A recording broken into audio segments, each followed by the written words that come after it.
ಅಧಿಕ ಮಳೆಯಿಂದಾಗಿ ಕೊಳವೆ ಬಾವಿಯಲ್ಲಿ ನೀರು ಉಕ್ಕುತ್ತಿರುವಂತಹ ಘಟನೆ ಶನಿವಾರ ಸಂಜೆ 4 ಗಂಟೆಗೆ ಚಳ್ಳಕೆರೆ ತಾಲೂಕಿನಲ್ಲಿ ಘಟನೆ ಬೆಳಕಿಗೆ ಬಂದಿದೆ.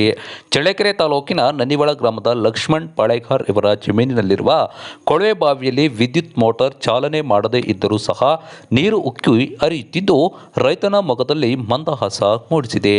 ಕಳೆದ ತಿಂಗಳು ಅಕಾಲಿಕ ಮಳೆಯಿಂದಾಗಿ ನನ್ನಿವಾಳ ಕೆರೆ ತುಂಬಿ ಕೋಡಿ ಬಿದ್ದಿದ್ದು ಅಂತರ್ಜಲ ಹೆಚ್ಚಳವಾಗಿ ಕೊಳವೆ ಬಾವಿಯಲ್ಲಿ ನೀರು ಉಕ್ಕಿ ಹರಿಯುತ್ತಿದ್ದು ರೈತನಲ್ಲಿ ಸಂತಸ ಕೂಡ ಮನೆ ಮಾಡಿದೆ.